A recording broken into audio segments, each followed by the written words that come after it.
Breaking news చూస్తున్నాం. జమ్మూ కాశ్మీర్ లో పర్యాటకులపై జరిగిన ఉగ్రదాడిలో 20 మందికి పైగా మృతి చెందారు. చాలా మంది తీవ్రంగా గాయపడ్డారు. అనంతనాగ్ జిల్లా పహల్గామ్ లో పర్యాటకులపై ఉగ్రవాదులు ఒక్కసారిగా కాల్పులకు తెగబడ్డారు. మినీ స్విట్జర్లాండ్ గా పేరు పొందిన పహల్గామ్ లోని బైసరన్ ప్రాంతాన్ని ఉగ్రవాదులు లక్ష్యంగా చేసుకున్నారు. ఈ ప్రాంతానికి కేవలం కాలి నడకన లేదా గుర్రాలపై మాత్రమే చేరుకునే అవకాశం ఉంది.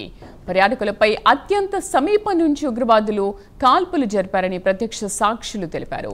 బైసర్లో కాల్పుల శబ్దం వినిపించడంతో వెంటనే స్థానిక పోలీసులు అప్రమత్తమయ్యారు. భద్రతా బలగాలను అక్కడకు తరలించామని స్థానిక పోలీసులు తెలిపారు. గాయపడిన వారిని హెలికాప్టర్ ద్వారా ఆసుపత్రికి తరలించారు. పహల్గామ్ ఆసుపత్రిలో బాధితులు చికిత్స పొందుతున్నారు. వారి ఆరోగ్యం నిలకడగానే ఉందని వైద్యులు వెల్లడించారు.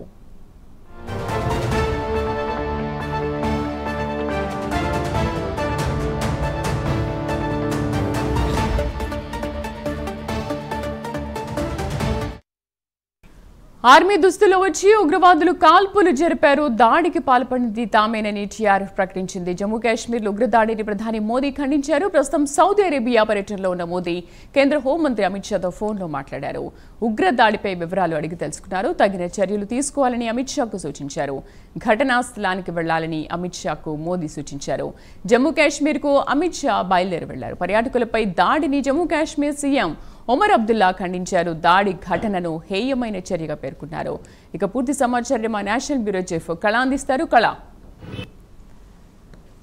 దాదాపు మధ్యాహ్నం 2:30 జరిగినటువంటి ఉగ్రదాడి జమ్మూ కాశ్మీర్ లో ఒక్కసారిగా కూడా ఊడ్చిపడ్డది. చాలా పర్యాటక ప్రాంతం అదొక అంటే మనకు పహల్గామ్ అన్నది జమ్మూ కాశ్మీర్ లో చాలా ముఖ్యమైనటువంటి ఒక టూరిస్ట్ ప్లేస్. ఆ ప్లేస్ లో ఈ రోజు ఉగ్రదాడి 2:30 ఒక నార్మల్ పర్యాటకుల్లాగా వచ్చినటువంటి వ్యక్తులు దగ్గరగా వచ్చి వాళ్ళని షూట్ చేసినటువంటి పరిస్థితి. దాదాపు అక్కడ ఆ పరిసర ప్రాంతాల్లో 30 నుంచి 40 మందికి పైగా పర్యాటకులు ఆ గడ్డి మైదానాల్లో విహారిస్తున్నటువంటి అంటే కుటుంబానికి సంబంధించినటువంటి వాళ్ళు అనుకోవచ్చు, చాలా మందికి న్యూ కపిల్స్ అనుకోవచ్చు, చాలా మంది కూడా అక్కడికి రావడం.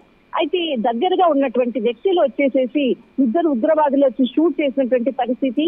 అయితే ముఖ్యంగా ఏదైతే పహల్గావ్ తర్వాత ఇదంతా కూడా జమ్మూ కాశ్మీర్ లో ఒక హిస్టారికల్ ప్లేస్.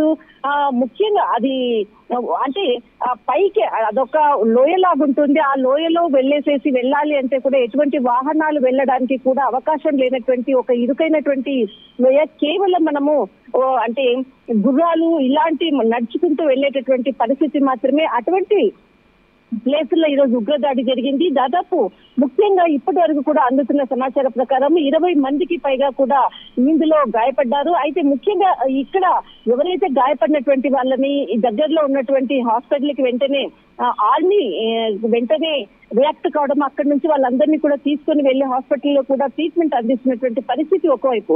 మరొక వైపు దాదాపు నెల రోజుల క్రితం కూడా 4 సార్లు ఉగ్రదాడి కూడా జరిగింది. దాదాపు మనకు 23 అనుకోవచ్చు, తర్వాత 28, 26వ తారీఖు దాదాపు నెల నలుగురు అంటే 4 సార్లు ఇక్కడ ఉగ్రదాడి చేసిన పరిస్థితి. కొందరిని ఉగ్రవాదులను పట్టుకోవడం జరిగింది, మరికొందరు తప్పించుకోవడానికి పరిస్థితి ఒకవైపు. అయితే ఈ ఘటనను మాత్రము అక్కడ సీఎం ఒమర్ అబ్దుల్లా కూడా దాన్ని ఖండించాడు, తీవ్రంగా ఖండించారు. కానీ ఇక్కడ కేంద్రం మాత్రం వెంటనే హుటాహుటిన, ఎందుకంటే ఇంత పెద్ద భీకరమైనటువంటి ఉగ్రదాడి ఎప్పుడు కూడా జరగలేదు. అది ఒక ప్రయాణికులు అంటే అక్కడికి వచ్చేటటువంటి పర్యాటకుల మీద ఇటువంటి దాడి అన్నది మాత్రం ఒకవైపు దీన్ని ఖండిస్తున్నాం, తీవ్రంగా ఖండిస్తున్నాం అంటూ అన్ని పార్టీలు కూడా ముక్త కంఠంతో చేస్తున్నాయి. అయితే ఒకవైపు కాశ్మీర్ కి సంబంధించింది మన 3 రోజుల క్రితం కూడా ఒకవైపు వాతావరణంలో మార్పులు ఒకవైపు బీభత్సం సృష్టిస్తుంటే, మరొక వైపు ఉగ్రదాడితో మాత్రము దాదాపు ఒక వారం రోజుల నుంచి కూడా అల్లకల్లోలమైనటువంటి పరిస్థితి కాశ్మీర్. దీనికి సంబంధించినటువంటి పూర్తి సమాచారాన్ని ప్రధాని నరేంద్ర మోడీ సౌదీ అరేబియా పర్యటనలో ఉన్నారు. హుటాహుటిన దీనిపై హోంశాఖ మంత్రి అమిత్ షాతో కూడా ఫోన్ లో మాట్లాడి ఎప్పటికప్పుడు కూడా సమాచారాన్ని తెలుసుకుంటున్నటువంటి పరిస్థితి. అయితే ఇప్పుడే అంటే కొద్దిసేపటి క్రితమే దాదాపు గంట క్రితమే అక్కడ ఉన్నటువంటి పోలీస్ అధికారులతో కూడా మొత్తం అంతా కూడా సమాచారాన్ని తీసుకున్నాడు. తర్వాత దానికి సంబంధించినటువంటి దీని వెనకాల ఉన్నటువంటి లష్కర్ తోయిబాకి సంబంధించినటువంటి ఉగ్రవాదకి సంబంధించినటువంటి వాళ్ళే దీని వెనకాల మేమంటూ కూడా వాళ్ళు ప్రకటించడం జరిగింది. అయితే దాదాపు పర్యాటకులు మాత్రం మనకు కర్ణాటక నుంచి ఇప్పటి వరకు కూడా 5 మనకు వారి పేర్లు కూడా మనకి కనపడుతున్నాయి. అయితే ఇక్కడ అభిజవన్ రావు, తర్వాత అభిజవన్ రావు వాళ్ళ ఫ్యామిలీ మెంబర్స్ అందరూ కూడా, తర్వాత మనకు తమిళనాడు నుంచి ఒక ఇద్దరు వారి పేర్లు చెప్తున్నారు. అయితే ఒరిస్సా నుంచి కూడా ఇద్దరు, తర్వాత మనకు గుజరాత్ నుంచి కూడా ఒక ఇద్దరు ఉన్నారు. తర్వాత మానిక్ పటేల్ అనేది ఎక్కడి నుంచి అన్నది వారి స్టేట్ మాత్రం మనకి ఇంకా ఇన్ఫర్మేషన్ లేదు.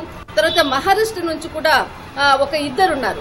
మొత్తం మీద దాదాపు రాష్ట్రంలో ఉన్నటువంటి వాళ్ళందరూ కూడా వేసవి అంటే ఎండాకాలము, తర్వాత అందరికీ కూడా సెలవులు ఉన్నటువంటి పరిస్థితి. ఈ పరిస్థితుల్లో చాలా మంది పర్యాటకులు కాశ్మీరు తర్వాత ఇటువంటి నార్త్ సైడ్ రావడానికి కూడా చాలా మంది ఎక్కువగా మొగ్గు చూపుతుంటారు. అయితే ఇటువంటి సమయంలో కాశ్మీర్కి కూడా చాలా ట్రావెల్ ప్యాకేజెస్ తో కూడా ముందు వెళ్తూ ఉంటారు. ఇలాంటి సమయంలో ఉగ్రదాడి జరగడంతో ఒక్కసారి పర్యాటక రంగానికి సంబంధించింది మాత్రము ముందు కాశ్మీర్లో అడుగు పెట్టాలంటే కూడా భయమేస్తుంది అన్నటువంటి వార్తలు కూడా సోషల్ మీడియా వేదిక కూడా పోస్టులు జరుగుతున్నాయి.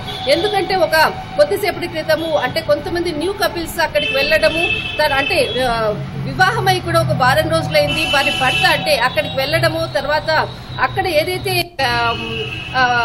అంటే భార్యాభర్తలు వెళ్ళి కొన్ని జంటలు వాళ్ళ ఆమె కమ్యూనిటీ పర్యంతన అయ్యేటటువంటి వీడియోలో ఇదంతా కూడా సోషల్ మీడియాలో వైరల్ అవుతున్న ఇటువంటి పరిస్థితులు కాశ్మీర్ లో నెలకొన్నాయి. కాబట్టి వెళ్ళాలంటే కూడా భయం వేస్తుందంటే కూడా కొంతమంది సోషల్ మీడియా వ్యక్తులు కూడా పోస్టులు చేస్తున్నారు. కానీ ఒక్కసారి ఉగ్రదాడి మాత్రము ఇంకా అంటే అక్కడ ఉన్నటువంటి ప్రజలు, అక్కడ ఉన్నటువంటి ఏదైతే ప్రకృతి వైపరీత్యాలకు జరుగుతున్నది ఒకవైపు ఉంటే, మరొక వైపు ఇలాంటి దాడులతో ఒక్కసారి అక్కడ ఉన్నటువంటి ప్రజలు మాత్రం కోలుకోలేకుండా ఎప్పుడు ఏం జరుగుతుందో, ఏ విపత్తు వస్తుందో అన్నది మాత్రము చాలా భయంగా కాశ్మీర్ ప్రజలు నివసిస్తున్నారు. రైట్ కళ, థ్యాంక్ యూ.